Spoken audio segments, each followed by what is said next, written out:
ഇന്നുണ്ട് മറ്റേ കാന്തപുരത്തിൻ്റെ വാർത്ത വെച്ചിട്ട്. അതിനാണ് ഇന്ന് തെരുവിളി. അതിൽ കുറേ കാന്തപുരംകാർ എഴുതിയിട്ടുണ്ട്.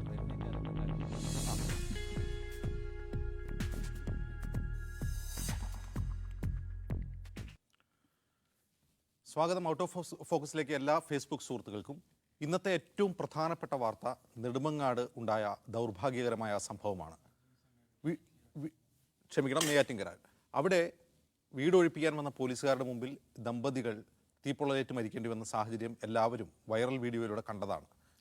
അതിനുശേഷം മരിച്ച അച്ഛൻ്റെ മൃതദേഹം അടക്കം ചെയ്യാൻ വേണ്ടി കുഴിയെടുക്കുന്ന കൗമാരക്കാരനായ പുത്രൻ്റെ ചൂണ്ടുവിരൽ ഉയർത്തിയുള്ള ചോദ്യം നാം ഓരോരുത്തരുടെയും നേർക്കാണ് എന്ന് മലയാളികൾ ഇന്ന് തിരിച്ചറിയുന്നുണ്ട്. രാജീവ്, ആ സംഭവം ഒരു ദൗർഭാഗ്യകരമായ ഒരു മാനവിക പ്രശ്നമായിട്ടാണ് എല്ലാവരും കാണുന്നത്. കഷ്ടം, ചെറിയ കുട്ടികൾ അച്ഛൻ്റെ മൃതദേഹം അടക്കാൻ വേണ്ടി കുഴിയെടുക്കുന്നു. ഒരു ട്രാജഡി മാതിരിയാണ് അവതരിപ്പിക്കുന്നത്. അതിനൊരു രാഷ്ട്രീയ പ്രശ്നമില്ലേ? അതൊരു രാഷ്ട്രീയ പ്രശ്നമാണ്, സാമൂഹ്യ പ്രശ്നമാണ്. നമ്മളിപ്പോൾ അജിംസ് സൂചിപ്പിച്ചതുപോലെ തന്നെ നമ്മൾ ഓരോരുത്തരെയും കണക്ട് ചെയ്യുന്നുണ്ട്. അത് നമ്മുടെ ചുറ്റുവട്ടത്ത് ജീവിക്കുന്ന ആളുകളെക്കുറിച്ച് നമ്മൾ എത്രത്തോളം കൺസേൺഡ് ആണ് എന്നുള്ളൊരു ക്വസ്റ്റ്യൻ വലിയ തോതിൽ ഉയർത്തുന്നുണ്ട്.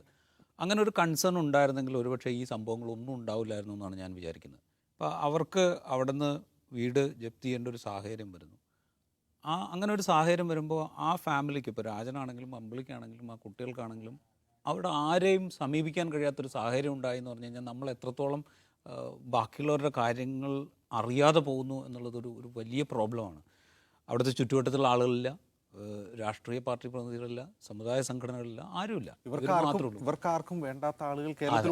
അതാണ് അതിൻ്റെ അകത്തെ രാഷ്ട്രീയം, അതാണ് അതിനകത്തുള്ള ഏറ്റവും വലിയ രാഷ്ട്രീയം. രാജനും അമ്പിളിയും എന്ന് പറയുന്നത് രണ്ടും മനുഷ്യന്മാരായിട്ട് മാത്രം കാണേണ്ടവരല്ല. ഇങ്ങനത്തെ ഒരുപാട് ആളുകൾ ഈ കേരളത്തിൽ ഇപ്പോഴും ജീവിക്കുന്നുണ്ട് എന്നുള്ളൊരു വലിയ പ്രശ്നമാണ്. നമ്മളൊന്ന് ആലോചിച്ച് നോക്കാം. നമ്മൾ വീടില്ലാത്തവർക്ക് വീട് വെച്ച് കൊടുക്കാൻ പദ്ധതികൾ ഉണ്ടാക്കുകയും പ്രഖ്യാപനം നടത്തുകയും ചെയ്യുന്നത് കാലങ്ങളായി. അതിനുശേഷം നമ്മൾ ഭൂമി ഇല്ലാത്തവർക്ക് ഭൂമി നൽകിക്കൊണ്ട് വീട് വെച്ച് കൊടുക്കും, അല്ലെങ്കിൽ ഫ്ലാറ്റ് പണിത് കൊടുക്കും എന്നൊക്കെ നമ്മൾ പറയാൻ തുടങ്ങിയിട്ട് കാലങ്ങളായി. കുറേ കാര്യങ്ങളൊക്കെ നടന്നിട്ടുണ്ട്, ഇല്ല എന്ന് പറയുന്നില്ല. കുറേ കാര്യങ്ങളൊക്കെ നടന്നിട്ടുണ്ട്. ഇപ്പോൾ ഈ സർക്കാരിൻ്റെ കാലത്ത് 2.5 ലക്ഷത്തോളം പേർക്ക് വീട് വെച്ച് കൊടുത്തു എന്ന് സർക്കാർ അവകാശപ്പെടുന്നുണ്ട്. ഏതാണ്ട് ശരിയുമാണ്. പക്ഷേ അപ്പോഴും ഈ പട്ടികയിലൊന്നും പെടാതെ, ഇങ്ങനെ എന്താ പറയുക, ഒരു കണക്കിലും പെടാതെ ഒരു സംഘടനയുടെ 2.5 ലക്ഷം എന്ന് പറഞ്ഞല്ലോ. ഈ കഴിഞ്ഞ സർക്കാരും പറയുന്നുണ്ട് അവർ എത്ര ലക്ഷം കൊടുത്തു എന്ന് പറയും. കേരളത്തിലെ ഭവനരഹിതരുടെ എണ്ണം പ്രഭാത് പട്നായിക്കിനെ അറിയാമല്ലോ, അറിയപ്പെടുന്ന അക്കാഡമിക്കാണ്. അദ്ദേഹത്തിൻ്റെ ഭാര്യ ഉത്സ പട്നായിക്, അവരും ഒരു അക്കാഡമിക് വ്യക്തിത്വമാണ്. അവരുടെ ഒരു പഠനം ഏതാണ്ട് ഒരു 15 വർഷം മുമ്പ് പുറത്തു വന്നിരുന്നു. കേരളത്തിലെ ഭവനരഹിതരുടെ എണ്ണം 30%, ജനസംഖ്യ 30%, കണക്ക്.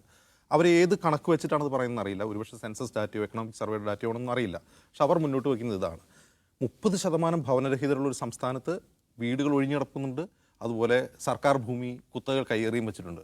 അപ്പോൾ ഭൂമി ഇല്ലാത്തതോ ഭവനം ഉണ്ടാക്കാൻ പറ്റാത്തതോ അല്ല പ്രശ്നം, അതിൻ്റെ വിതരണമാണ്. അതിൻ്റെ ഇക്വിറ്റബിൾ ഡിസ്ട്രിബ്യൂഷൻ തന്നെയാണ് പ്രശ്നം. അർഹരായവരെ കണ്ടെത്തി അത് വിതരണം ചെയ്യാൻ സാധിക്കുന്നില്ല. അല്ലെങ്കിൽ ഇപ്പോൾ സർക്കാർ ഭൂമി കൈയേറ്റം ചെയ്തത് കൃത്യമായി തിരിച്ചു പിടിച്ചുകൊണ്ട് അർഹരായവർക്ക് വിതരണം ചെയ്യാൻ പറ്റുന്നില്ല. ഇതിനൊന്നും ശ്രമിക്കാൻ നമുക്ക് സാധിക്കുന്നില്ല എന്നുള്ളതാണ് വലിയ പ്രശ്നം.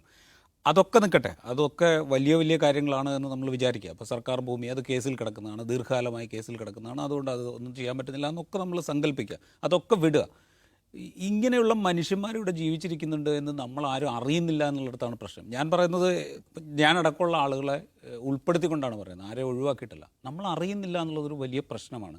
ഇവർക്ക് ഇങ്ങനെ ഒരു പ്രശ്നമുണ്ട്, ഇത് തൽക്കാലത്തേക്കെങ്കിലും ഒന്ന് മാറ്റിവെക്കണം എന്ന് അങ്ങനെ പറയാൻ പോലും, അങ്ങനെ സമീപിക്കാൻ പോലും അവർക്ക് ആരും ഉണ്ടായിരുന്നില്ല എന്നുള്ളത്. അപ്പോൾ ഒന്ന് ആലോചിച്ച് നോക്കൂ, ആ കുട്ടിക്ക് അവൻ്റെ അച്ഛന് വേണ്ടി കുഴി വെട്ടേണ്ടി വരുമ്പോൾ അപ്പോൾ പോലും അവരെ സഹായിക്കാൻ ആരുമില്ല.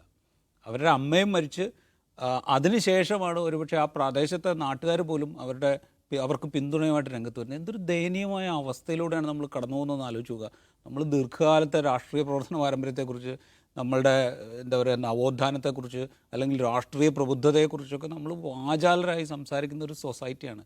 ഇത്രയും കാപട്യമുള്ളൊരു സൊസൈറ്റിയാണ് നമ്മുടേത് എന്ന് നമ്മൾ സ്വയം മനസ്സിലാക്കുന്ന ഒരു ഘട്ടമാണ്. അഭിലാഷ്, ഇവിടെ രാജുവേട്ടൻ പറഞ്ഞ് അവസാനിപ്പിച്ചവിടുന്ന് തുടങ്ങാം. ഇത് ഒരുപക്ഷെ യു പിയിലാണ് സംഭവിച്ചെന്ന് വരിക. നമ്മൾ വല്ലാണ്ട് രോഷാകുലരാകും. യു പിയെ ഡൊമിനേറ്റ് ചെയ്യുന്ന രാഷ്ട്രീയത്തെ നമ്മൾ വിമർശിക്കും. ജാതി, സാമൂഹിക പിന്നോക്കാവസ്ഥ, ഒരു സാമൂഹികമായ അനാസ്ഥ, ഇൻഡിഫറൻസ് എന്ന് തന്നെ പറയാം. അവിടെ ആളുകൾ കാണിച്ചൊരു ഇൻഡിഫറൻസ് ആണെന്ന് തന്നെ പറയാം. ഇതൊക്കെ കേരളത്തിന് മുമ്പുമുണ്ട്, ഇപ്പോഴുമുണ്ട്, കേരളത്തിലുമുണ്ട്. യു പിയുടെ അത്ര ഇല്ലെങ്കിലും കേരളത്തിലുമുണ്ട് എന്ന് അംഗീകരിക്കാൻ മലയാളികൾക്ക് ഒരു മടി മാതിരി തോന്നുന്നില്ലേ?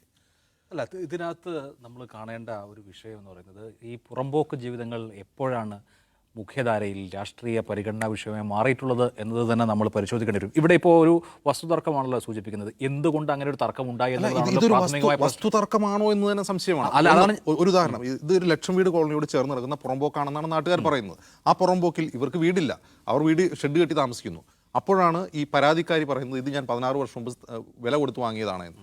ഈ വിഷയത്തിലെ ഏറ്റവും പ്രഥമ പരിഗണന ആ സ്ഥലം പുറമ്പോക്കാണോ അല്ലയോ എന്ന കണ്ടെത്തലാണ്. തീർച്ചയായിട്ടും അത് വേണം. അല്ല, ഇതിൻ്റെ ബേസിക് ആയിട്ടുള്ള പ്രശ്നം എന്ന് പറഞ്ഞു കഴിഞ്ഞാൽ ഇവർക്ക് കയറിക്കിടക്കാൻ ഒരു വീടോ ഭൂമിയോ ഇല്ലാത്തത് കൊണ്ടാണല്ലോ ഈ പറയുന്ന അടിസ്ഥാനപരമായ പ്രശ്നം അവിടെ വരുന്നത്. അങ്ങനെ നമ്മുടെ സംസ്ഥാനത്തെ ഒരു കുടുംബത്തിന്, ഒരു ദളിത് കുടുംബത്തിന് ഇപ്പോഴും സ്വന്തമായി ഭൂമിയില്ല, വീടില്ല എന്നുള്ളത് ഒരൊറ്റപ്പെട്ട സംഭവമല്ലല്ലോ. ഈ ആത്മഹത്യ എന്നുള്ളത് നമുക്ക് ഇപ്പോൾ നെയ്യാറ്റിൻകരയിൽ നടന്ന ഒരു കാര്യം എന്നുള്ള നിലയിൽ കാണാം. പക്ഷേ അങ്ങനെ ഉണ്ടാവുന്നുണ്ട്. 60-കൾ മുതൽ ഭൂപരിഷ്കരണം നടപ്പാക്കിയിട്ടുള്ള ഇങ്ങോട്ട് വന്ന സർക്കാരുകളൊക്കെ, രണ്ട് മുന്നണികളുടെയും സർക്കാരുകളൊക്കെ ഇത്രയധികം വെൽഫെയർ പോളിസീസ് നടപ്പാക്കിയിട്ടുള്ള ഈ സംസ്ഥാനത്ത് ഇപ്പോഴും ഭൂരഹിതരും ഭവനരഹിതരുമായ ആളുകളുണ്ട്.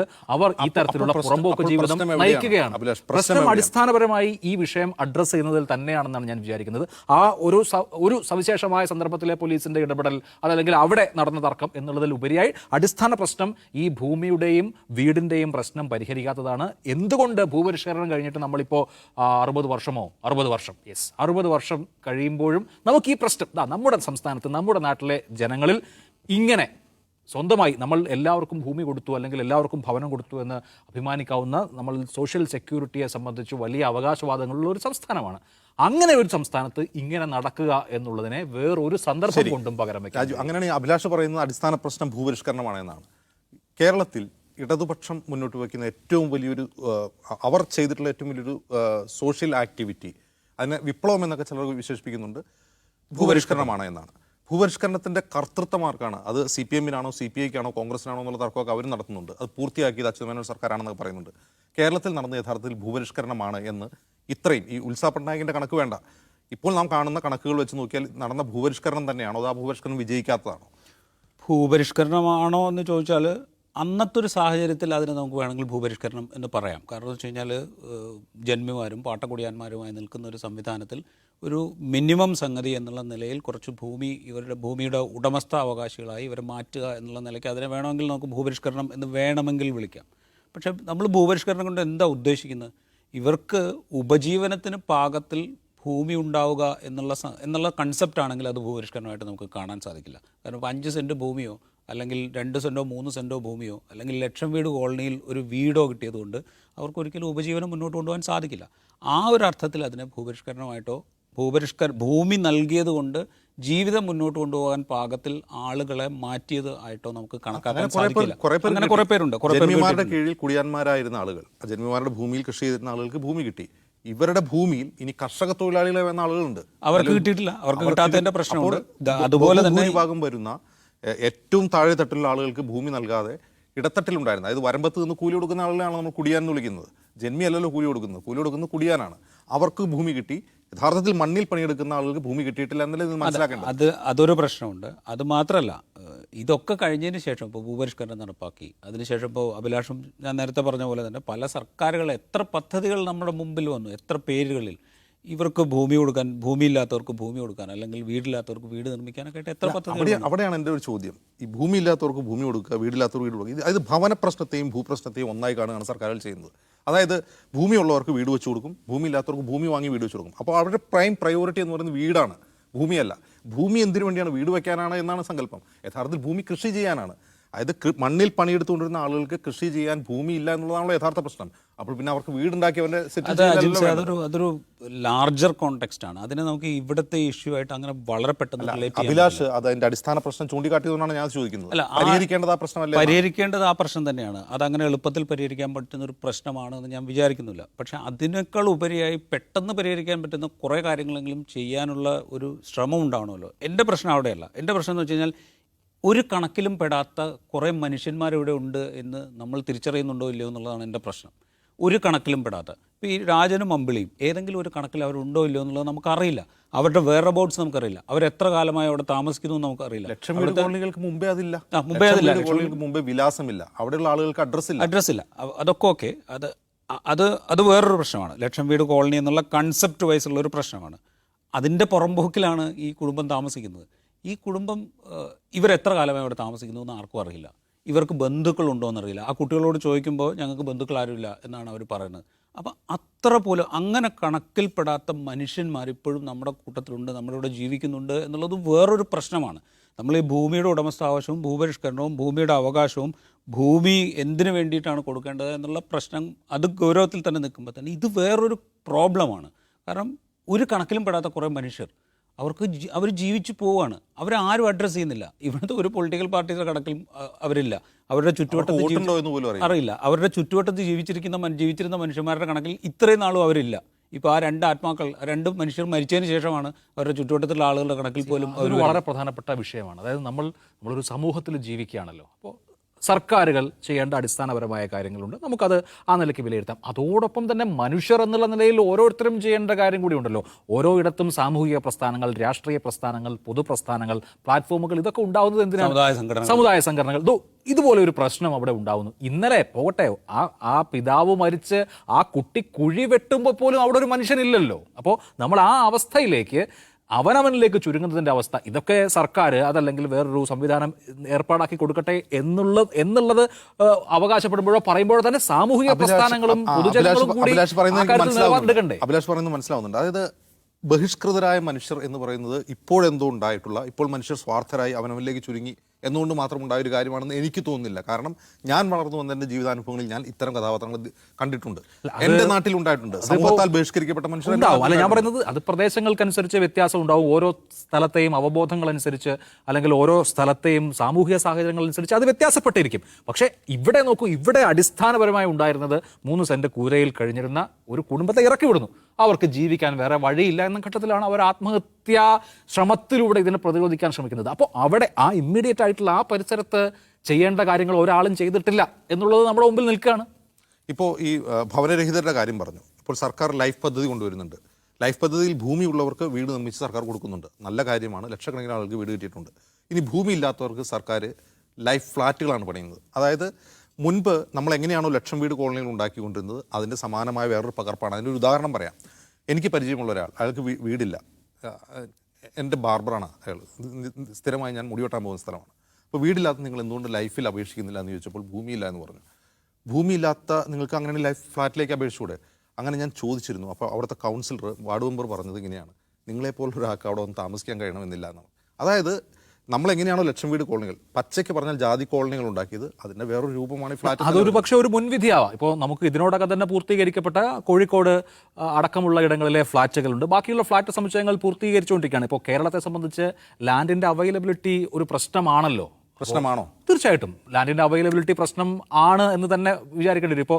ഇപ്പോൾ ആദിവാസികളെ സംബന്ധിച്ച് അല്ലെങ്കിൽ ദളിത് വിഷയങ്ങൾ ഉന്നയിക്കുന്ന ആളുകളെ സംബന്ധിച്ച് ഭൂമിയുടെ അളവ് സംബന്ധിച്ച് അവർക്ക് നിലപാടുകളുണ്ട്, ന്യായമാണ്. പക്ഷേ അവിടെയുള്ള പ്രശ്നം എന്ന് പറയുന്നത് ഭൂമിയുടെ അവൈലബിലിറ്റിയുടെ പ്രശ്നമുണ്ടല്ലോ. അപ്പോൾ നമുക്ക് വേണമെങ്കിൽ ജനറലായിട്ട് പറയാം, തോട്ടങ്ങളെ ഭൂപരിധി നിയമത്തിൽ നിന്ന് ഒഴിവാക്കിയിട്ടില്ല, ഈ തോട്ടങ്ങളെല്ലാം ഭാഗിച്ച് ജനങ്ങളെ അവിടെ താമസിപ്പിച്ചുകൂടെ എന്നൊക്കെ ചോദിക്കാം. നമ്മൾ കുറെ കൂടി റിയലിസ്റ്റിക് ആയി പ്രശ്നത്തെ പരിഹരിക്കുമ്പോൾ ഒരു സർക്കാരിനെ സംബന്ധിച്ച് ഇപ്പോൾ ലൈഫ് പദ്ധതിയുടെ 3ാം ഘട്ടത്തിലാണ് ഭൂരഹിതരും ഭവനരഹിതരുമായ ആളുകൾക്ക് ഇങ്ങനെ ഒരു സംവിധാനം ഉണ്ടാവുന്നത്. അപ്പോൾ ഇപ്പോൾ ഭൂമിയില്ലാത്ത അല്ലെങ്കിൽ വീടില്ലാത്ത ആളുകൾക്ക് ഫ്ളാറ്റുകളിൽ താമസിക്കാൻ കഴിഞ്ഞേക്കില്ല എന്നുള്ളത് ഒരു മുൻവിധിയാണല്ലോ. ഫ്ളാറ്റ് എന്നുള്ളത് മിഡിൽ ക്ലാസ്സിനോ അതിന് മുകളിലുള്ള ഓരോ ആയ ആളുകൾക്ക് മാത്രം താമസിക്കാൻ കഴിയുന്ന ഒരു ഇടമാണെന്നൊക്കെയുള്ള മുൻവിധിയുടെ പ്രശ്നം കൂടി അതിനകത്തുണ്ടാവും. എനിക്ക് തോന്നുന്നു ഈ ഫ്ളാറ്റുകളിൽ താമസിക്കുന്ന ഓരോ ആളുകളുടെ അഭിപ്രായം നമ്മൾ തേടിയിട്ടുമില്ലല്ലോ. ഈ ഫ്ളാറ്റുകൾ താമസിക്കുക എന്ന് പറഞ്ഞാൽ പണമുണ്ടായിട്ട് 40 ലക്ഷം കൊടുത്തൊരു ഫ്ളാറ്റ് വാങ്ങുന്നതല്ല. കിടപ്പാടത്തിന് 1 സെന്റ് ഭൂമി ഇല്ലാത്ത ഒരാളാണ് ആ ഫ്ളാറ്റിൽ കുടിയേറുന്നത്. അങ്ങനെയുള്ള ആളുകളുടെ കമ്മ്യൂണിറ്റിയാണ് ഫ്ലാറ്റ് ഉണ്ടാവുക. അതാണ് അതിലെ സാമൂഹിക പ്രശ്നം. അല്ല, അങ്ങനെ ഉണ്ടാവുന്നു എന്നുള്ളത് കൊണ്ട് നമുക്കത് ഇപ്പോൾ അവരെ സംബന്ധിച്ച് മുൻപുള്ള സാമൂഹിക അവസ്ഥയേക്കാൾ മോശം നിലയാണ് എന്ന് നമുക്ക് ആധികാരികമായി സ്ഥാപിക്കാൻ അഭിലാഷ് റിയലിസ്റ്റിക് ആയിട്ട് കാണുന്നതുകൊണ്ട് ഞാൻ പറയാണ്, ഈ റിയലിസ്റ്റിക് ആയിട്ട് രാഷ്ട്രീയ പാർട്ടികളും സർക്കാരും കാണുന്നതുകൊണ്ടാണ് അൺറിയൽ വേൾഡിൽ കുറെ ആളുകൾ ഇങ്ങനെ നിൽക്കേണ്ടി വരുന്നത്. അല്ല, അതാണല്ലോ റിയൽ വേൾഡ്. അതിലൊരു അൺറിയൽ വേൾഡിന്റെ പ്രശ്നമില്ല. ഇതിൽ കേരളത്തെ സംബന്ധിച്ച് ഈ ഭൂമിയുടെ ഭവനത്തിന്റെ ഒക്കെ അടിസ്ഥാന രാഷ്ട്രീയം കുറെ കാലമായി നമ്മുടെ പരിഗണനാ വിഷയമാകേണ്ട വിഷയങ്ങൾ തന്നെയാണ്. കുറേയൊക്കെ അത് അഡ്രസ്സ് ചെയ്യപ്പെടുന്നുണ്ട്. അത് പൂർണ്ണമാണ് എന്ന് നമുക്ക് ഒരു ഘട്ടത്തിലും പറഞ്ഞുകൂടാ. അത് തുടർച്ചകൾ ആവശ്യമുള്ള ഒരു പ്രക്രിയയാണ്. എനിക്ക് തോന്നുന്നു വരുന്ന സർക്കാരുകൾ, അത് ഏത് സർക്കാരാണെങ്കിൽ പോലും ആ വിഷയത്തിൽ നിന്ന് വ്യതിചലിച്ചു പോകാൻ കഴിയുമെന്ന് എനിക്ക് തോന്നുന്നില്ല. രാജീവ്, അങ്ങനെയാണെങ്കിൽ ഈ ഭവനരാഹിത്യത്തിന് പരിഹരിക്കാനുള്ള പദ്ധതികൾക്ക് തുടർച്ച ഉണ്ടാവണം എന്നാണോ ഇപ്പോൾ കേരളം ആവശ്യപ്പെടേണ്ടത്, അതോ ഭൂപരിഷ്കരണത്തിന് തുടർച്ച ഉണ്ടാവണമെന്നാണോ? ഇത് രണ്ടും ആവശ്യപ്പെടേണ്ടി വരും. ഭവനരാഹിത്യത്തിന് അടിയന്തരമായൊരു പരിഹാരം ഉണ്ടായേ പറ്റൂ. കാരണം എന്ന് വെച്ച് കഴിഞ്ഞാൽ ഇങ്ങനെ കുറേ മനുഷ്യന്മാർ അവർക്ക് ഇപ്പോൾ ലക്ഷം വീട് കോളനിയിൽ ദീർഘകാലം മുമ്പുള്ള ഒരു ലക്ഷം വീട് കോളനിയിൽ താമസിച്ചുകൊണ്ടിരിക്കുന്ന ഒരു മനുഷ്യന് ചിലപ്പോൾ ഇപ്പോൾ അവിടെ താമസിക്കാൻ പറ്റാത്തൊരു സാഹചര്യം വരും. അവന് നമ്മൾ മിച്ച ഭൂമി മുഴുവൻ സർക്കാർ ഏറ്റെടുത്തതിന് ശേഷം ഭൂപരിഷ്കരണത്തിൻ്റെ 2ാം ഘട്ടമോ 3ാം ഘട്ടമോ നടപ്പാക്കി അവർക്ക് ഭൂമി കൊടുത്തതിന് ശേഷമേ അവർക്ക് താമസിക്കാൻ പറ്റൂ എന്ന് പറഞ്ഞു കഴിഞ്ഞാൽ നടക്കുന്ന കാര്യമല്ല. അപ്പോൾ നമ്മൾ കുറേ കൂടെ പ്രാക്ടിക്കലായി കാര്യങ്ങളെ കാണേണ്ടി വരും. അപ്പോൾ അതുകൊണ്ട് ഇമ്മീഡിയറ്റ് ആയിട്ട് ചെയ്യേണ്ട ഒരു സംഗതി എന്ന് പറയുന്നത് ഭവനരഹിതരായ ആളുകൾക്ക് വീട് കൊടുക്കുക എന്നുള്ളത് തന്നെയാണ്. ഒരു സംശയവും അക്കാര്യത്തിലില്ല. അത് രണ്ട് സർക്കാരുകളും ചെയ്യുന്നുണ്ട്, സർക്കാരുകൾ ചെയ്യുന്നുണ്ട്. പക്ഷേ ഈ കാര്യത്തെ കുറിച്ചൊന്നും മിണ്ടുന്നില്ല, അതാണ് പ്രശ്നം. അതല്ല, അതിലൊരു പ്രശ്നം എന്ന് പറഞ്ഞു കഴിഞ്ഞാൽ ചെയ്യുന്നുണ്ട് എന്ന് പറഞ്ഞാൽ, ഞാൻ പറഞ്ഞല്ലോ ഇപ്പോൾ നമ്മൾ കഴിഞ്ഞ ഒരു 4-5 സർക്കാരുകളുടെ കാര്യം എടുത്തു നോക്കുക. എത്ര പ്രഖ്യാപനങ്ങൾ വന്നു? വീടില്ലാത്തവർക്ക് മുഴുവൻ വീട് കൊടുക്കും എന്നുള്ള എത്ര പദ്ധതികൾ വന്നു? പേരുകൾ മാറിയാണെങ്കിലും പദ്ധതികൾ പലത് വന്നു. പക്ഷേ ഒരു ഫലവും ഉണ്ടായില്ല എന്നുള്ള കാഴ്ചയാണ് നമ്മളിപ്പോഴും കണ്ടുകൊണ്ടിരിക്കുന്നത്. ഒരു പരിധിവരെ ഇപ്പോൾ കുറേയൊക്കെ ഇപ്പോൾ കഴിഞ്ഞ സർക്കാരിൻ്റെ കാലത്തും ഈ സർക്കാരിൻ്റെ കാലത്തുമായിട്ട് കുറേ വീടുകൾ നിർമ്മിച്ച് കൈമാറ്റം ചെയ്തിട്ടുണ്ട്, അത് സത്യമാണ്. പക്ഷേ എന്തിലും അത് പൂർത്തിയാക്കാൻ നമുക്ക് സാധിക്കുന്നില്ല എന്നുള്ളതൊരു വലിയ പ്രശ്നമാണ്. അതുകൊണ്ടാണ് ഇപ്പോൾ രാജനും അമ്പിളിക്കും ഒക്കെ ഈ ഗതി വരുന്നത്. അവർ എന്താ പറയുക, ഈ വീടുകൾ അനുവദിക്കാനുള്ളവരുടെ പട്ടികയിൽ പോലും അവരില്ല എന്നുള്ളതാണ് അവസ്ഥ. അവരുടെ പരിഗണന എന്തായാലും അത്തരം ഭവനരഹിതർ, ഭൂരഹിതർ വോട്ട് ബാങ്കുകളായി മാറാത്തിടത്തോളം രാഷ്ട്രീയ കക്ഷികൾ, സർക്കാരുകൾ അവരെ പരിഗണിക്കുമോ എന്ന ചോദ്യവും അവശേഷിക്കുകയാണ്. മറ്റൊരു വിഷയത്തിലേക്ക് പോവുകയാണ്. മുഖ്യമന്ത്രിയുടെ കേരള പര്യടനം തുടരുകയാണ്. വിവിധ സാമൂഹിക, മത, സാമുദായിക നേതാക്കളുമായും വാണിജ്യ, വ്യവസായ മേഖലയിലെ ആളുകളുമായും സാംസ്കാരിക പ്രതിനിധികളുമായും അദ്ദേഹം ചർച്ചകൾ നടത്തുകയും അവരിൽ നിന്ന് നിർദ്ദേശങ്ങൾ സ്വീകരിക്കുകയും ചെയ്യുന്നുണ്ട്. വരുന്ന നിയമസഭാ തെരഞ്ഞെടുപ്പിന് മുന്നോടിയായി LDFന്റെ ഒരു പ്രകടന പത്രികാ രൂപീകരണത്തിൻ്റെ ഭാഗമായി കൂടിയാണ് ഈ സംവാദവും ആശയവിനിമയവും നടക്കുന്നത് എന്നാണ് മനസ്സിലാവുന്നത്. രാജീവ്, ഈ ഒരു യാത്രയിൽ വിവാദങ്ങൾ തന്നെ ഉണ്ടാകുന്നുണ്ട്. പോകുന്ന വഴിക്ക് എല്ലാം വിവാദങ്ങളുണ്ട്. ചിലരെ മാറ്റി നിർത്തുന്നുണ്ട്, ചിലരോട് സംസാരിക്കുന്നുണ്ട്.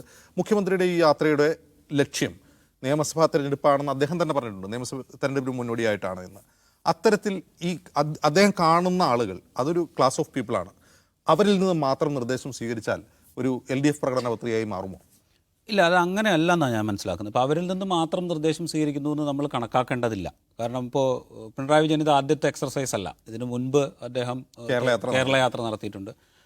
അദ്ദേഹം മത്സരിക്കാതിരുന്ന തെരഞ്ഞെടുപ്പിൽ പോലും ഇതുപോലെ യാത്ര നടത്തി ആളുകളെ കാണുകയും നിർദ്ദേശങ്ങൾ സ്വീകരിക്കുകയും ചെയ്തിട്ടുണ്ട്. നമ്മൾ മുഖ്യമന്ത്രി നടത്തുന്ന ഒരു പര്യടനം, മുഖ്യമന്ത്രി സമുദായത്തിൻ്റെ വിവിധ വിഭാഗങ്ങളിലുള്ള ആളുകളുമായിട്ട് ആശയവിനിമയം നടത്തുന്നു. ആ ആശയവിനിമയം എന്ന് പറയുന്നത് സമുദായ സംഘടനാ പ്രതിനിധികളുണ്ട്, വ്യവസായികളുണ്ട്, വ്യവസായ സംഘടനാ പ്രതിനിധികളുണ്ട്, അങ്ങനെ പല വ്യാപാരി വ്യവസായ സമിതിയുടെ ആളുകളുണ്ട്. അങ്ങനെ പലരുമായിട്ടും ആശയവിനിമയം നടത്തുന്നുണ്ട്. ഇത് ഇനി അടുത്ത തെരഞ്ഞെടുപ്പിൽ LDF മുന്നോട്ട് വയ്ക്കാൻ പോകുന്ന വാഗ്ദാനങ്ങൾ എന്തൊക്കെ ആയിരിക്കണം എന്നുള്ളത് സംബന്ധിച്ചുള്ള നിർദ്ദേശങ്ങൾ സ്വീകരിക്കുക എന്നുള്ളതാണ്. ഇത് മുഖ്യമന്ത്രി മാത്രം നടത്തുന്ന ഒരു പരിപാടിയായിട്ട് നമ്മളതിനെ കാണേണ്ടതില്ല. ഇതിന് പാരലായിട്ട് അവരുടെ പാർട്ടി സംവിധാനമുണ്ട്, ഇടതുമുന്നണിയുണ്ട്, CPM ഉണ്ട്. അവരുടെ ഭാഗത്തുനിന്ന് വരുന്ന നിർദ്ദേശങ്ങളുണ്ട്. അവർ അവരുടെ സംഘടനകളായിട്ടും വിവിധ വിഭാഗങ്ങളുമായിട്ടും ആശയവിനിമയം നടത്തിയതിന് ശേഷം സമർപ്പിക്കാൻ പോകുന്ന നിർദ്ദേശങ്ങൾ, ഇതൊക്കെ ചേർത്ത് വെച്ചിട്ടായിരിക്കും ഒരു പ്രകടന പത്രികയായിട്ട് വരിക. അപ്പോൾ ഇതിന് മുഖ്യമന്ത്രി എന്നുള്ള നിലയ്ക്ക് അദ്ദേഹം കുറേ വിഭാഗങ്ങളുമായിട്ട് സംസാരിക്കുന്നു. അല്ലെങ്കിൽ അടുത്ത തെരഞ്ഞെടുപ്പിൽ CPMനെയും ഇടതുമുന്നണിയെയും നയിക്കാൻ പോകുന്ന ആൾ എന്ന നിലയിൽ അദ്ദേഹം കുറേ ആളുകളുമായിട്ട് സംസാരിക്കുന്നു എന്നുള്ളത് മാത്രമായിട്ടേ ഞാനിതിനെ കാണുന്നുള്ളൂ. അല്ലാതെ ഇതിൻ്റെ മാത്രം ഭാഗമായിട്ടായിരിക്കും LDFൻ്റെ പ്രകടന പത്രിക വരുന്നതെന്നോ അല്ലെങ്കിൽ അവർ തെരഞ്ഞെടുപ്പിൽ ഒരു വാഗ്ദാനങ്ങൾ മുന്നോട്ട് വയ്ക്കാൻ പോകുന്നതെന്നോ ഞാൻ വിചാരിക്കുന്നില്ല. അതുമാത്രമല്ല, ഇതിനകം നടപ്പാക്കിയ പദ്ധതികൾ അതിനെ എങ്ങനെ ഇവർ ഈ വിവിധ വിഭാഗങ്ങൾ സ്വീകരിക്കുന്നു എന്നുള്ളത് അറിയുക എന്നുള്ളത് കൂടി അദ്ദേഹത്തിൻ്റെ ഉദ്ദേശമായിരിക്കും എന്ന് ഞാൻ വിചാരിക്കുന്നുണ്ട്. കാരണം വെച്ചാൽ നമ്മൾ ഫീഡ്ബാക്ക് എടുക്കൽ, കാരണം വെച്ച് കഴിഞ്ഞാൽ അത് വളരെ പ്രധാനമാണ് കേരളത്തെ സംബന്ധിച്ച്. ഈ വികസന പദ്ധതികളെ പലതരത്തിൽ പല കാരണങ്ങളാൽ, അത് ജെന്യുവിനായ കാരണങ്ങളുണ്ടാവും, ജെന്യുവിൻ അല്ലാത്ത കാരണങ്ങളുണ്ടാവും, താല്പര്യങ്ങളുണ്ടാവും, അങ്ങനെ പല കാരണങ്ങളാൽ എതിർക്കുകയോ സ്വീകരിക്കുകയോ ഒക്കെ ചെയ്യുന്ന വിവിധ വിഭാഗങ്ങളുണ്ട്. അപ്പോൾ അവരിലൊക്കെ ഈ സർക്കാർ നടപ്പാക്കിയെന്ന് അവരവകാശപ്പെടുന്ന കാര്യങ്ങൾ അത് എത്രത്തോളം പ്രതിഫലനം ഉണ്ടാക്കിയിട്ടുണ്ട് എന്ന് മനസ്സിലാക്കുക എന്നുള്ളത് ഒരു ഭരണാധികാരിയെ സംബന്ധിച്ച് വളരെ പ്രധാനപ്പെട്ട ഒരു കാര്യമാണ്. അതിൻ്റെ അടിസ്ഥാനത്തിലായിരിക്കും അവരടുത്ത ഒരു അജണ്ട തീരുമാനിക്കുക. നമ്മളെന്ന് വെച്ചാൽ നമ്മളുടെ ഒരു രാഷ്ട്രീയം വലിയ തോതിൽ മാറി വരുന്നുണ്ട് എന്നുള്ളത് കൂടി നമ്മൾ മനസ്സിലാക്കണം. നമ്മൾ മുൻകാലത്ത് കണ്ടിരുന്ന പോലെ അല്ല ഇപ്പോൾ കാര്യങ്ങളെ ആളുകൾ കാണുന്നത്. ആളുകൾ കുറച്ചുകൂടെ പോസിറ്റീവായ കാര്യങ്ങളെ കാണാൻ ശ്രമിക്കുന്നുണ്ട്. വികസന പദ്ധതികളെക്കുറിച്ചുള്ള കാഴ്ചപ്പാട് മാറി വരുന്നുണ്ട്. നമ്മൾ മുൻപ് കണ്ടിരുന്ന ചില സംഗതികൾ, ഇപ്പോൾ മുൻപ് നമ്മൾ എതിർത്തിരുന്ന ചില സംഗതികൾ ഇപ്പോൾ അത് സ്വീകാര്യമായി വരുന്ന ഒരു ഘട്ടം നമ്മൾ കാണുന്നുണ്ട്. അപ്പം അത്തരം മാറി വരുന്ന കാഴ്ചപ്പാടുകൾ എന്തൊക്കെയാണെന്ന് മനസ്സിലാക്കുക എന്നുള്ളതൊക്കെ ഒരു ഭരണാധികാരി എന്നുള്ള നിലയിലും ഒരു തെരഞ്ഞെടുപ്പിനെ നയിക്കാൻ പോകുന്ന ഒരാൾ എന്നുള്ള നിലയിലും മുഖ്യമന്ത്രിക്ക് ആവശ്യമാണ് എന്ന് ഞാൻ വിചാരിക്കുന്നു. അതിൻ്റെ കൂടെ ഭാഗമായിട്ടാണ്. ശരി അഭിലാഷ്, അങ്ങനെയാണെങ്കിൽ ഈ സർക്കാരിൻ്റെ ഒരു ഗെയിം ചേഞ്ചിങ് ആയിട്ടുള്ള ഒരു പോളിസി ഡിസിഷൻ എന്തായിരിക്കും? അതായത് മുഖ്യമന്ത്രി ഫീഡ്ബാക്ക് അറിയാൻ ആഗ്രഹിക്കുന്ന ഒരു പോളിസി ഡിസിഷൻ എന്തായിരിക്കും? തീർച്ചയായിട്ടും വെൽഫെയർ പദ്ധതികളായിരിക്കും എന്നാണ് ഞാൻ വിചാരിക്കുന്നത്. ഇവിടെ ഒന്ന് 2006-ലും 2011-ലും പിണറായി വിജയൻ കേരള യാത്രയും നവകേരള യാത്രയും നടത്തിയിട്ടുണ്ട്. സമാനമായ വിധത്തിൽ ഇപ്പോൾ നടത്തുന്നത് പോലെയുള്ള ഇൻട്രാക്ഷൻസ് അദ്ദേഹം നടത്തിയിട്ടുണ്ട്. ഇത് തെരഞ്ഞെടുപ്പിന് മുന്നോടിയായി ഇടതുമുന്നണി സംഘടിപ്പിക്കുന്ന ഒരു എക്സർസൈസാണ്. അത് മുഖ്യമന്ത്രി ആയതുകൊണ്ട് പിണറായി വിജയൻ മുൻകാലങ്ങളിൽ നടത്തിയതുപോലെ കേരള യാത്ര അല്ലെങ്കിൽ നവകേരള യാത്ര അല്ലെങ്കിൽ അതുപോലത്തെ ഒരു ടൈറ്റിലുള്ളൊരു യാത്ര നടത്തുന്നില്ല എന്നുള്ളതേ ഉള്ളൂ. ഇതിൽ മുഖ്യമന്ത്രി ഈ വരുന്ന നിർദ്ദേശങ്ങളെ സ്വന്തം നിലയ്ക്ക് സ്വന്തം കൈപ്പടയിൽ നോട്ടിൽ കുറിച്ചെടുത്ത് അത് ഓരോന്നും വിശകലനം ചെയ്ത് മറുപടി പറയുന്നുണ്ട്. ഒപ്പം എഴുതി നിർദ്ദേശം കൊടുക്കാനുള്ള സൗകര്യമുണ്ട്. അപ്പോൾ വരുന്ന നിർദ്ദേശങ്ങളെല്ലാം സ്വീകരിച്ച് അതെല്ലാം കൂടി ക്രോഡീകരിച്ചിട്ട് ഒരു പ്രകടന പത്രിക ഉണ്ടാക്കുക എന്നുള്ളതല്ല, മറിച്ച് ഓരോ വിഭാഗങ്ങൾ എന്ന് പറയുമ്പോൾ നമ്മളിപ്പോൾ പെട്ടെന്ന് വാർത്തയിൽ കാണുന്നത് ഈ മത സാമുദായിക നേതാക്കളാണ്, അതിൻ്റെ രാഷ്ട്രീയ പ്രാധാന്യമുണ്ട്. പക്ഷേ ഇപ്പോൾ പ്രവാസികളുടെ ഭാഗത്തുനിന്ന്, ഡോക്ടർമാരുടെ IMA ഭാഗത്തുനിന്ന്, ഹോമിയോ ഡോക്ടർമാരുടെ ഭാഗത്തുനിന്ന്, ആയുർവേദ ഡോക്ടർമാരുടെ ഭാഗത്തുനിന്ന്, പ്രവാസി സംഘടനകൾ, പിന്നെ ആദിവാസി ഊരുകൾ, ഇങ്ങനെ ഏതാണ്ട് ടൂറിസം, സാംസ്കാരികം, കല, വലിയ എഴുത്തുകാർ, ഇത് വെച്ചാൽ എല്ലാ മേഖലകളിൽ നിന്നും എന്താണോ അവർക്ക് പറയാനുള്ളത് എന്നുള്ളത് കേട്ട് അതിൽ ഒരു നോട്ട് തയ്യാറാക്കി അക്കാര്യങ്ങളിൽ എന്തെങ്കിലുമൊക്കെ തീരുമാനങ്ങൾ അടുത്ത തവണ വരുമ്പോൾ നൂതനമായി എന്തെങ്കിലും ഞങ്ങളുടെ ആലോചനയിൽ പെടാത്തത് പുറത്തുനിന്ന് എന്തെങ്കിലും വരുന്നുണ്ടോ എന്നുള്ള നിലയ്ക്കുള്ള ഒരു എക്സർസൈസ് ആയിട്ടാണ് എനിക്ക് തോന്നിയത്. ഇതൊരു പ്രചരണപരമായ ദൗത്യം എന്നുള്ളതിനപ്പുറത്ത് കുറെ കൂടി, അതായത് അടുത്ത തവണത്തെ ഗെയിം ചേഞ്ചിങ് ആയി എന്തെങ്കിലും ഒരു കാര്യം മുന്നോട്ട് വെക്കുക എന്നൊരു ഉദ്ദേശം ഇതിന്റെ പുറകിൽ ഉണ്ടാവാം. ശരി രാജീവ്, അങ്ങനെയാണെങ്കിൽ എനിക്ക് തോന്നിയിട്ടുള്ള ഈ സർക്കാർ എടുത്തിട്ടുള്ള ഒരു നയപരമായ ഏറ്റവും വലിയ തീരുമാനം മുന്നാക്ക സംവരണം നടപ്പാക്കാനുള്ളതാണ്. ആ കാര്യത്തിൽ അത് തെരഞ്ഞെടുപ്പ് രാഷ്ട്രീയത്തിൽ എങ്ങനെ പ്രതിഫലിക്കും എന്നുള്ള കാര്യത്തിൽ ആളുകൾക്ക് അനിശ്ചിതത്വം ഉണ്ടായിരുന്നു. രണ്ട് മുന്നണികൾക്കും അനിശ്ചിതത്വം ഉണ്ടായിരുന്നു. ഒരു പക്ഷേ ആ ഒരു അനിശ്ചിതത്വത്തിന്റെ ഭാഗമായിരിക്കും മുസ്ലിം ലീഗ് അതിനെതിരെ ശക്തമായി രംഗത്ത് വരികയും ചെയ്തു, ആ ഒരു കൂട്ടായ്മയ്ക്ക് നേതൃത്വം കൊടുക്കുകയും ചെയ്തു. പക്ഷേ ഈ തദ്ദേശ തെരഞ്ഞെടുപ്പോൾ ലീഗ് അതിൽ നിന്ന് പിന്നോട്ട് പോകുന്നൊരു കാഴ്ചയാണ് കാണുന്നത്. സ്വാഭാവികമായും അതിൽ ഞങ്ങൾക്ക് എതിർപ്പില്ല എന്ന് പറയാനാണ് അവർ കൂടുതൽ ശ്രമിച്ചുകൊണ്ടിരിക്കുന്നത്. അപ്പോൾ കൃത്യമായ ഒരു ഫീഡ്ബാക്ക് പ്രതീക്ഷിക്കാതെ നടപ്പാക്കിയ ഒരു കാര്യം, അതിൽ ഈ തെരഞ്ഞെടുപ്പ് ഒരു കൃത്യമായ ഫീഡ്ബാക്ക് നൽകി. അപ്പോൾ ഇനി വരുന്ന ഒരു പോളിസി ഡിസിഷന് അത് സഹായിക്കുമെന്നാണോ കരുതേണ്ടത്? ഇല്ല, സംവരണത്തിൻ്റെ കാര്യത്തിൽ ഒരു തീരുമാനം ഓൾറെഡി സർക്കാർ എടുത്തു കഴിഞ്ഞു, അത് നടപ്പാക്കിയും കഴിഞ്ഞു. അത് നടപ്പാക്കിയപ്പോൾ എന്തെങ്കിലും പാകപ്പിഴകൾ ഉണ്ടായിട്ടുണ്ടോ എന്നുള്ള പരിശോധന, അത് സംബന്ധിച്ചുള്ള വിമർശനം വലിയ തോതിൽ വരുന്നു. ആ പരിശോധനയും ഏതാണ്ട് നടന്നു. ഇപ്പോൾ ഈ മീറ്റിങ്ങുകളിൽ തന്നെ സംവരണവുമായി ബന്ധപ്പെട്ട ആവശ്യങ്ങൾ വിവിധ സംഘടനകൾ ഉന്നയിച്ചിട്ടുണ്ട്. ഉദാഹരണം പറഞ്ഞാൽ മലപ്പുറത്ത് യോഗം ചേർന്നപ്പോൾ മുസ്ലിം വിഭാഗത്തിന് 12% സംവരണം ഉറപ്പാക്കണം എന്ന ആവശ്യം പ്രബല സംഘടനയായ സമസ്ത ഉന്നയിച്ചിട്ടുണ്ട്. അപ്പോൾ അതിൽ എന്തെങ്കിലും ചെയ്യേണ്ടതുണ്ടോ ഇല്ലയോ എന്നുള്ള കാര്യങ്ങളൊക്കെ വേറെ നിലയ്ക്ക് പരിശോധിക്കപ്പെടേണ്ടതാണ്. കാരണം 27% സംവരണം മറ്റു പിന്നോക്ക വിഭാഗങ്ങൾക്ക് അനുവദിച്ചതിൻ്റെ ഉള്ളിലാണ് മുസ്ലിം വിഭാഗത്തിന് സംവരണം ഉള്ളത്. അപ്പോൾ അതിൽ എന്തെങ്കിലും മാറ്റം വരുത്താൻ സാധിക്കുമോ ഇല്ലയോ, അല്ലെങ്കിൽ ഇപ്പം നിലനിൽക്കുന്ന രീതി തന്നെ തുടർന്നാൽ മതിയോ ഇല്ലയോ എന്നൊക്കെയുള്ള ആലോചനകൾ ഒരുപക്ഷെ വേറെ നടക്കുമായിരിക്കാം. അതിനപ്പുറത്ത് ഇപ്പോൾ മുന്നാക്ക വിഭാഗങ്ങൾക്ക് 10% സംവരണം അനുവദിച്ചതിൻ്റെ തുടർച്ചയായിട്ടുള്ള എന്തെങ്കിലും ഒരു തീരുമാനം ഉണ്ടാവും എന്ന് ഞാൻ പ്രതീക്ഷിക്കുന്നില്ല. കാരണം വെച്ചാൽ ഇതിനപ്പുറത്തേക്ക് സംവരണം ഇനി അനുവദിക്കാൻ സാധ്യമല്ല എന്നുള്ളതൊരു പ്രശ്നവും കൂടിയാണ്. അതുമാത്രമല്ല, ഇതിലപ്പുറത്തേക്ക് ഇത് കൊടുക്കാൻ കഴിയില്ല. കേരളത്തിലെ ഒരു സാമുദായിക സംഘടന അല്ലെങ്കിൽ സാമുദായിക വിഭജനം വെച്ച് കൊടുക്കാൻ കഴിയില്ല. 10% വരെ എന്നാണ് കേന്ദ്ര മദർ ലോയിലുള്ള നിർദ്ദേശം. അത് 10% തന്നെ കൊടുത്തു. ഇനി അത് റിവ്യൂ ചെയ്യേണ്ടതെന്ന് തന്നെയായിരിക്കും തീരുമാനം. റിവ്യൂ ചെയ്യേണ്ടതെന്ന് തന്നെയായിരിക്കും തീരുമാനം എന്നാണ് ഞാൻ മനസ്സിലാക്കുന്നത്. കാരണം വെച്ചാൽ LDF ഈ സെൻട്രൽ ഗവൺമെൻറ് ഇത് പ്രഖ്യാപിക്കുന്നതിന് മുമ്പേ തന്നെ ഇടതുമുന്നണി ഈ തെരഞ്ഞെടുപ്പില്ല, ഇതിന് മുമ്പത്തെ പല തെരഞ്ഞെടുപ്പുകളിലും സാമ്പത്തിക സംവരണം 10%, മുന്നാക്ക വിഭാഗത്തിൽ സാമ്പത്തികമായി പിന്നാക്കം നിൽക്കുന്നവർക്ക് 10% സാമ്പത്തിക സംവരണം നടപ്പാക്കുകയും ചെയ്തു. അത് സാമ്പത്തിക സംവരണം അനുവദിക്കണം എന്നുള്ളത് അവരുടെ ഒരു പ്രഖ്യാപിത നിലപാടായിട്ട് തന്നെ CPM-ഉം LDF-ഉം പറഞ്ഞിട്ടുണ്ട്. അപ്പോൾ അതുകൊണ്ട് തന്നെ ആ തീരുമാനത്തിൽ ഒരു പിന്നാക്കം പോക്കുണ്ടാവും എന്ന് ഞാൻ പ്രതീക്ഷിക്കുന്നില്ല. മാത്രമല്ല, ഇപ്പോൾ അജിംസ് സൂചിപ്പിച്ച പോലെ തന്നെ ഈ തദ്ദേശഭരണ തെരഞ്ഞെടുപ്പിൽ അതൊരു വിഷയമായിരുന്നു. അതൊരു ടെസ്റ്റ് കഴിഞ്ഞു എന്നാണ് കേരളത്തിലെ രാഷ്ട്രീയ സംവിധാനങ്ങൾ വിചാരിക്കുന്നത്. അതുകൊണ്ടാണ് ഇപ്പോൾ മുസ്ലിം ലീഗ് അവരുടെ നിലപാട് ഞങ്ങൾ അതിനെതിരല്ല, അത് നടപ്പാക്കുമ്പോഴുള്ള പ്രശ്നങ്ങൾ അത് ബാക്കി പിന്നാക്ക വിഭാഗങ്ങൾക്ക് നഷ്ടമുണ്ടാകാത്ത വിധത്തിൽ വേണം നടപ്പാക്കേണ്ടതെന്നാണ് ഞങ്ങൾ ആവശ്യപ്പെട്ടത് എന്നുള്ള നിലപാടിലേക്ക് ലീഗ് കുറച്ച് മയപ്പെടുത്തിയത് അതുകൊണ്ടാണ്. അപ്പോൾ ആ ടെസ്റ്റ് കഴിഞ്ഞു എന്നാണ് കേരളത്തിലെ രാഷ്ട്രീയ പാർട്ടികൾ വിചാരിക്കുന്നത്. അങ്ങനെയാണെങ്കിൽ ഈ സംവരണ പ്രശ്നം ഒരു തെരഞ്ഞെടുപ്പ് പ്രശ്നമാവാത്തതിന് കാരണം എന്തായിരിക്കും? പ്രത്യേകിച്ചും ഈ സംവരണം ആവശ്യമുള്ള സമുദായങ്ങളുണ്ടല്ലോ, പിന്നാക്ക സമുദായങ്ങളിൽ സംവരണം അത്ര വലിയൊരു രാഷ്ട്രീയ പ്രശ്നമല്ലാതായി ഒരു പോപ്പുലർ സബ്ജക്റ്റ് അല്ലാതെ മാറിക്കഴിഞ്ഞിട്ടുണ്ടോ? ഒരു കാര്യം. രണ്ടാമത്തെ കാര്യം, ഈ സർക്കാർ ജോലിക്കാണല്ലോ സംവരണം പ്രധാനമായും ആളുകൾ ആഗ്രഹിക്കുന്നത്. സർക്കാർ ജോലി തന്നെ അങ്ങനെ കിട്ടാത്ത ഒരവസ്ഥയുണ്ടോ? ഇനി വരുന്ന ആളുകളിൽ സർക്കാർ ജോലി ചെയ്ത് ജീവിക്കാം അല്ലെങ്കിൽ ഒരു സർക്കാർ ഉദ്യോഗസ്ഥനായി മാറാം എന്നാരും ചിന്തിക്കാത്തൊരു സാഹചര്യമുണ്ടോ? എനിക്ക് തോന്നുന്നു അതിനപ്പുറത്ത് ഇതിലെ ചില വൈകാരിക ഘടകങ്ങൾ പ്രവർത്തിച്ചിട്ടുണ്ടെന്നാണ് തെരഞ്ഞെടുപ്പ് കാലത്തെ ചില ചർച്ചകൾ നമ്മളൊന്ന് വീക്ഷിച്ചാൽ തോന്നുന്നത്. ഒന്നാമത്തെ സംഗതി എന്ന് പറയുന്നത് ഈ സർക്കാർ മുന്നാക്ക സംവരണം നടപ്പാക്കുക എന്നുള്ളത് നേരത്തെ തന്നെയുള്ള നിലപാടാണ്. കേന്ദ്ര സർക്കാരും ആ കാര്യത്തിൽ അനുകൂലമായ തീരുമാനമെടുത്തിട്ടുണ്ട്. പക്ഷേ നടപ്പാക്കിയപ്പോൾ ചില ഗുരുതരമായിട്ടുള്ള വീഴ്ചകൾ സംഭവിച്ചിരുന്നു. ആ വീഴ്ചകൾ കൃത്യമായി അത് പോയിന്റ് ഔട്ട് ചെയ്യുകയും ചെയ്തിരുന്നു. അപ്പോൾ ആ സമയത്ത് മുസ്ലിം ലീഗിൻ്റെ നേതൃത്വത്തിലാണ് ഈ സംഘടനകളെല്ലാം കൂടി യോഗം ചേർന്ന് ഒരു സമരപ്രഖ്യാപനം എന്ന മട്ടിലുള്ള ചില കാര്യങ്ങൾ ചെയ്തത്. നോക്കൂ, ഇതിൽ തന്നെ ഈ പല അനോമലീസും പരിഹരിക്കാനുള്ള നടപടിയിലേക്ക് പോയി. തെറ്റുള്ളതുകൊണ്ടാണല്ലോ തിരുത്തുക. അപ്പോൾ അതിലേക്ക് പോയി.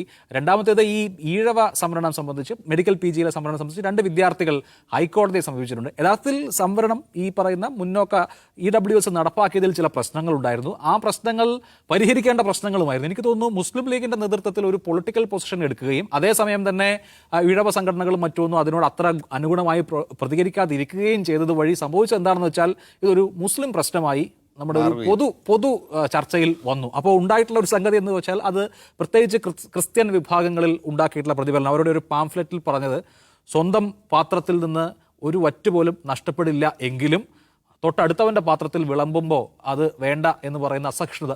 അങ്ങനെ ഒരു മെസ്സേജിങ്ങിന് വളരെ ഫലപ്രദമായ നിലയിൽ അവർക്ക് സാധിച്ചു എന്നുള്ളിടത്താണ് ഇതിൻ്റെ ഒരു രാഷ്ട്രീയ പ്രശ്നം വന്നത്.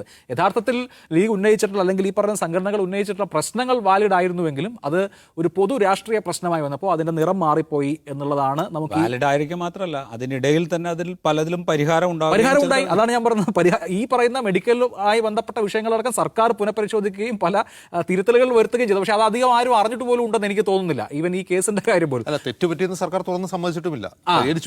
അതെ. എന്ന് മാത്രമല്ല, ഇതിന്റെ ഇങ്ങനെ ഒരു പ്രശ്നം നിൽക്കുന്ന ഒരു സാഹചര്യം ഈ തെരഞ്ഞെടുപ്പ് വന്നു. അപ്പോൾ അടുത്ത തവണ UDFന്റെ പ്രകടന പത്രികയിൽ ഞങ്ങൾ അധികാരത്തിൽ വന്നാൽ മുന്നാക്ക സംവരണം തുടരും എന്ന് എഴുതി വെക്കേണ്ടുന്ന രാഷ്ട്രീയ അവസ്ഥയിലേക്ക് കാര്യങ്ങൾ.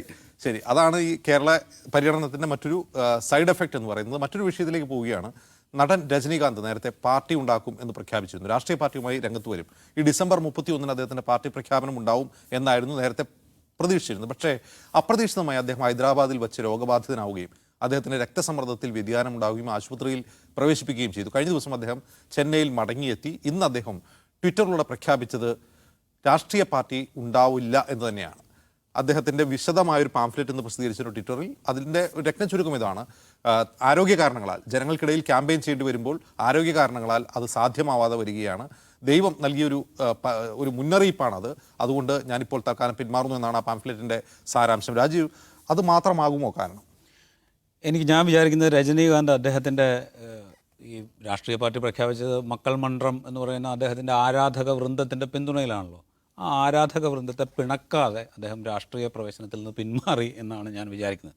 അതിന് അദ്ദേഹത്തിന് കോവിഡും പുതിയ ജനിതക മാറ്റം വന്ന കൊറോണ വൈറസിൻ്റെ സാന്നിധ്യവും അദ്ദേഹത്തിന് സഹായമായി എന്നാണ് ഞാൻ വിചാരിക്കുന്നത്. അദ്ദേഹത്തിന് വാലിഡായ റീസൺ ഉണ്ട്. കാരണം വെച്ച് കഴിഞ്ഞാൽ അദ്ദേഹം കിഡ്നി മാറ്റിവെക്കൽ ശസ്ത്രക്രിയ കഴിഞ്ഞ ഒരാളാണ്.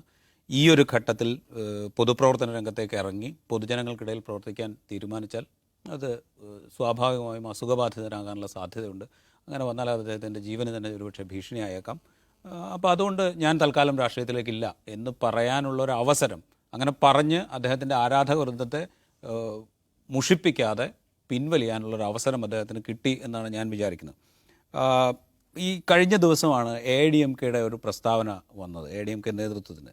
അത് ഞങ്ങളോട് കാര്യങ്ങൾ ഡിക്റ്റേറ്റ് ചെയ്യുന്ന ഒരു ദേശീയ കക്ഷി ഞങ്ങളുടെ സഖ്യകക്ഷിയായി വേണമെന്ന നിർബന്ധം ഞങ്ങൾക്കില്ല എന്ന് AIADMK പറഞ്ഞു. അത് BJP ഉദ്ദേശിച്ചിട്ടാണ്. അത് BJPയോട് വരെ ഇങ്ങനെ ഡിക്റ്റേറ്റ് ചെയ്യാൻ പാകത്തിലേക്ക് AIADMK, അതായത് ജയലളിത ഇല്ലാത്ത AIADMKക്ക് കഴിയുന്നുണ്ട് എങ്കിൽ അതൊരു സൂചനയാണ്. അതിനർത്ഥം ആ പാർട്ടി ജയലളിത കാലത്തുണ്ടായിരുന്ന ഒരു ആൾക്കൂട്ടം എന്നതിലുപരി ഒരു ഘടനാപരമായ ശക്തിയുള്ള ഒരു കേഡർഷിപ്പ് പാർട്ടിയായി മാറുന്നു എന്നാണോ? അല്ല, അതൊരു ഭാഗത്ത്. അത് ജയലളിത പോയതിന് ശേഷം ആ പാർട്ടി തകർന്നു പോകും എന്ന് നമ്മളൊക്കെ പ്രതീക്ഷിച്ചിരുന്നതാണ്. പക്ഷേ അത് ഘടനാപരമായത് നിലനിൽക്കുകയും അതിൻ്റെ ഓർഗനൈസേഷണൽ സ്ട്രക്ചർ കുറേ കൂടെ മെച്ചപ്പെടുകയും ചെയ്തിട്ടുണ്ട് എന്നാണ് അവിടെ നിന്ന് വരുന്ന റിപ്പോർട്ടുകൾ സൂചിപ്പിക്കുന്നത്. അത് മാത്രമല്ല, ഈ ദ്രാവിഡ പൊളിറ്റിക്സ് എന്ന് പറയുന്ന ഒരു സാധനത്തിലേക്ക് അതിനെ ഡിക്റ്റേറ്റ് ചെയ്യാൻ പാകത്തിൽ ആരും വരേണ്ടതില്ല എന്ന സന്ദേശമാണ് അവർ BJPക്ക് കൊടുത്തത്. കോൺഗ്രസ് ആയാലും BJP ആയാലും ആരും വരേണ്ടതില്ല എന്ന സന്ദേശമാണ് അവർ AIADMK BJPക്ക് കൊടുക്കുന്നത്. അതേ സന്ദേശം തന്നെയാണ് ഒരുപക്ഷെ രജനീകാന്ത് മനസ്സിലാക്കിയിട്ടുണ്ടാവുക എന്നാണ് ഞാൻ വിചാരിക്കുന്നത്. കാരണം രജനീകാന്ത് നമ്മൾ നേരത്തെ ഇത് ഡിസ്കസ് ചെയ്ത് പറഞ്ഞ പോലെ തന്നെ രജനീകാന്ത് ഒരു ട്രോജൻ കുതിരയാണ്. അതായത് BJPയുടെ ഒരു ട്രോജൻ കുതിരയായി വന്ന് BJPക്ക് തമിഴ്നാട് രാഷ്ട്രീയത്തിൽ വേരുറപ്പിക്കാൻ പാകത്തുള്ള ഒരു അന്തരീക്ഷം സൃഷ്ടിച്ചെടുക്കാനുള്ള ഒരു ട്രോജൻ കുതിരയായിരുന്നു രജനീകാന്ത്. അത് തൽക്കാലം നടക്കില്ല എന്നുള്ളൊരു തോന്നലിലേക്ക് അദ്ദേഹം എത്തിയിട്ടുണ്ട്. അതുകൊണ്ടാണ് അദ്ദേഹം വളരെ സമർത്ഥമായി ഈ ഒരു ഘട്ടം ഉപയോഗിച്ചുകൊണ്ട് പിൻവാങ്ങുന്നത് എന്നാണ് ഞാൻ മനസ്സിലാക്കുന്നത്. റൈറ്റ്. ഈ BJPയുടെ ഒരു സംഘടനാ നേതാവ് തന്നെ രാജിവെച്ച് ഇദ്ദേഹത്തിൻ്റെ പാർട്ടിയിൽ ചേർന്നതിൻ്റെ ഒരു ചീഫ് കോർഡിനേറ്ററായി മാറിയിരുന്നു. അപ്പോൾ ഈ ചീഫ് കോർഡിനേറ്റർ സംഗതി പഠിച്ചു കഴിഞ്ഞപ്പോൾ പ്രത്യേകിച്ചും അറിയാമല്ലോ, രജനീകാന്തിൻ്റെ ഫാൻ ബേസ് എന്ന് പറയുന്ന ആളുകൾ ഒരു ക്ലാസ് ഓഫ് പീപ്പിളാണ്. ലൂസ് എന്നൊക്കെയാണ് കളിയാക്കി വിളിക്കുന്ന അത്തരം ആളുകളെ ഈ ചെന്നൈയിലും മറ്റ് നഗരങ്ങളിലുമെല്ലാം. അപ്പോൾ അവർ വന്നു പഠിച്ചു കഴിഞ്ഞപ്പോൾ മനസ്സിലായി ഇത് നടക്കില്ല. അതായത് ഒരു ഹിന്ദുത്വ ആശയം ഒരിക്കലും ഒരു ദ്രാവിഡ മണ്ണിൽ വേരോടില്ല എന്ന് നമുക്ക് ഉണ്ടായ പിന്മാറ്റമാണോ? ഇത് തമിഴ്നാട്ടിലെ മാധ്യമ പ്രവർത്തകർ രജനിയുടെ ഏറ്റവും ഒടുവിലത്തെ ഈ രാഷ്ട്രീയ പാർട്ടി പ്രഖ്യാപനത്തിൻ്റെ അന്ന് തന്നെ തമിഴ്നാട്ടിലെ മാധ്യമ പ്രവർത്തകർ പ്രവചിച്ചതാണ്. കാരണം രജനീകാന്ത് തുടക്കം മുതൽ തന്നെ കയ്യാലപ്പുറത്തിരിക്കുന്ന തേങ്ങയായിരുന്നു. അദ്ദേഹം അസിസ്റ്റൻ്റ് ആയിരുന്നു. വേണോ വേണ്ടയോ എന്നുള്ള ആശയക്കുഴപ്പത്തിലായിരുന്നു.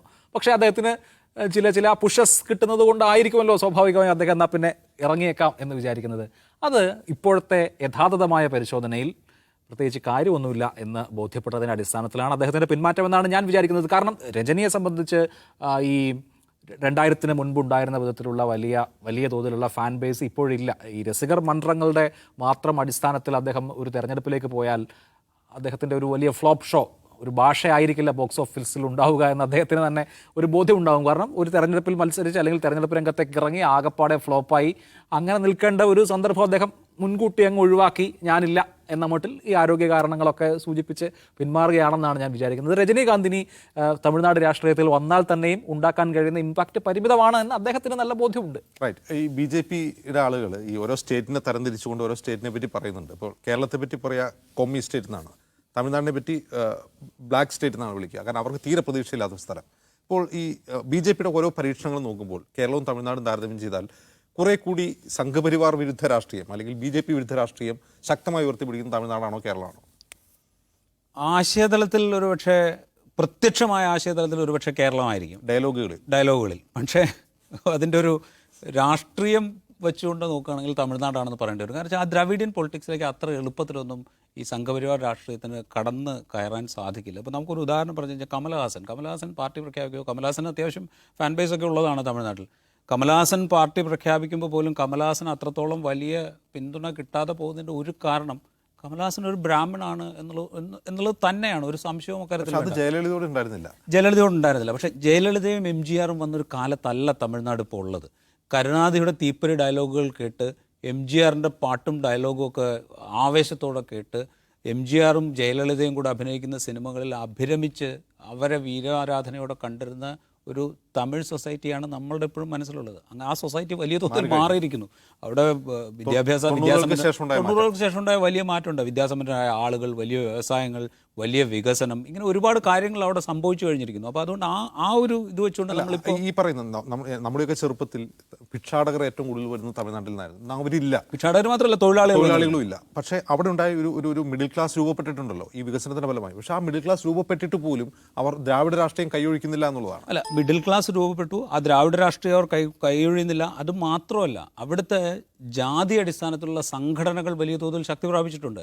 ഇപ്പോൾ പുതുമാവളവൻ്റെ പാർട്ടി അല്ലെങ്കിൽ PMK, ഇങ്ങനെയുള്ള കുറേ പാർട്ടികൾ അവരുടെ ജാതി വിഭാഗങ്ങളെ ഏകോപിപ്പിച്ചുകൊണ്ട് വലിയ തോതിൽ ശക്തി ആർജിച്ചിട്ടുണ്ട്. അവരൊരുപക്ഷെ ഒറ്റയ്ക്കൊന്നും അധികാരത്തിൽ വരാൻ ത്രാണിയില്ലായിരിക്കാം, പക്ഷേ അവർക്ക് അധികാരം നിർണ്ണയിക്കാൻ പാകത്തിലേക്ക് ചിലപ്പോൾ വളരാൻ സാധ്യതയുള്ള പാർട്ടികളായി മാറിയിട്ടുണ്ട്. അതിനകത്തേക്കൊക്കെ പെനിട്രേറ്റ് ചെയ്യാൻ ഒരുപക്ഷെ രജനീകാന്തിൻ്റെ പാർട്ടിക്കൊന്നും ഒരു കാരണവശാലും സാധിക്കില്ല. പക്ഷേ സമാനമായി UPയിലും ബീഹാറിലും ഒക്കെ സംഭവിച്ചല്ലോ. UPയിലും ബീഹാറിലും ഇതുപോലെ ജാതി രാഷ്ട്രീയ സംഘടന ഉണ്ടായിരുന്നു, അവിടെ പെനിട്രേറ്റ് ചെയ്യാൻ പറ്റി. പക്ഷേ ഇവിടെ ആ തരത്തിലുള്ള സോഷ്യൽ എഞ്ചിനീയറിംഗ് സാധ്യമാവുന്നില്ല എന്നുള്ളത്. സോഷ്യൽ എഞ്ചിനീയറിംഗ് തൽക്കാലം സാധ്യമല്ല BJPക്ക് അവിടെ. അതിൻ്റെ ബേസായി പ്രവർത്തിക്കുന്ന ഈ ദ്രവീഡിയൻ പ്രസ്ഥാനങ്ങളുടെ ഒരു വലിയ വേരോട്ടം. അഭിലാഷ, എനിക്ക് ചോദിക്കാനുള്ള, അങ്ങനെയാണെങ്കിൽ ദ്രവീഡിയൻ പ്രസ്ഥാനങ്ങളുടെ ഒരു ബേസ് അവിടെയുണ്ട്. അതിനപ്പുറം ഈ സിനിമാ നടന്മാർ രാഷ്ട്രീയത്തിൽ ഇറങ്ങിയാൽ വിജയിക്കില്ല എന്ന് തെളിയിക്കുന്നതാണ് ഒന്ന് വിജയകാന്തിൻ്റെ MDMKയുമായുള്ള രംഗപ്രവേശനം. അദ്ദേഹത്തിന് ഒന്നും ചെയ്യാൻ കഴിഞ്ഞിട്ടില്ല. ഇനി അത്തരത്തിലുള്ള ഒരു സിനിമാ മേഖലയിലുള്ള ഒരാൾ, ഒരു സൂപ്പർ താരം രാഷ്ട്രീയം പറഞ്ഞു വന്നാൽ അവർ സ്വീകരിക്കുന്നില്ല എന്നായിട്ടുണ്ടോ? സൗത്ത് ഇന്ത്യയിൽ എനിക്ക് തോന്നുന്നു അതിൻ്റെ കാലം കഴിഞ്ഞുവെന്ന്. നമുക്ക് ചിരഞ്ജീവിയുടെ അനുഭവമുണ്ട്, തമിഴ്നാട്ടിലെ വിജയകാന്തിൻ്റെ അനുഭവമുണ്ട്.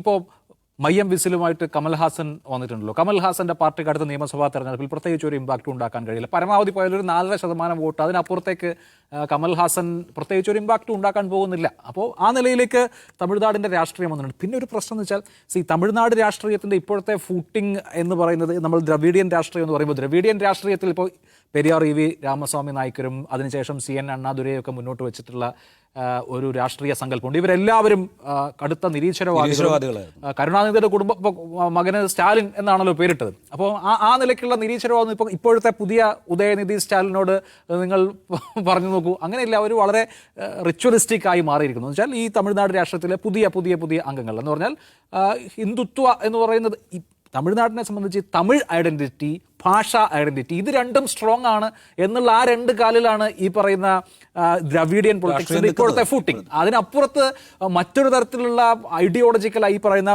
പെരിയോറിന്റെ കാലത്തുണ്ടായിരുന്ന തരത്തിലുള്ള ഐഡിയോളജി ഇന്ന് ഈ രണ്ട് ദ്രാവിഡ പ്രസ്ഥാനങ്ങൾക്കും ഉണ്ടെന്ന് എനിക്ക് തോന്നുന്നില്ല. അത് പക്ഷേ കരുണാനിധിയാണ് അതിൽ മാറ്റം വരുത്തിയത്. കരുണാനിധിയാണ് ഭാഷയും ഈ തമിഴ് സ്വത്വം എന്നുള്ളൊരു സാധനത്തിലൊക്കെ വലിയ ഇത് നടത്തിയത്. തീർച്ചയായും. അപ്പോൾ BJP ഇത് തോറ്റു പിന്മാറുമെന്ന് കരുതണ്ട. അവർ ഒരു പുതിയ ആയുധമായോ അല്ലെങ്കിൽ പുതിയ തന്ത്രവുമായോ തമിഴ്നാട്ടിലേക്ക് വീണ്ടും വരുമെന്ന് തന്നെയാണ് കരുതേണ്ടത്. കാരണം ദക്ഷിണേന്ത്യയും അവരെ സംബന്ധിച്ചൊരു ലക്ഷ്യസ്ഥാനമാണ്. ഔട്ട് ഓഫ് ഫോക്കസ് സമാപിക്കുകയാണ്. മറ്റൊരു ദിവസം വീണ്ടും കാണാം. നന്ദി, നമസ്കാരം.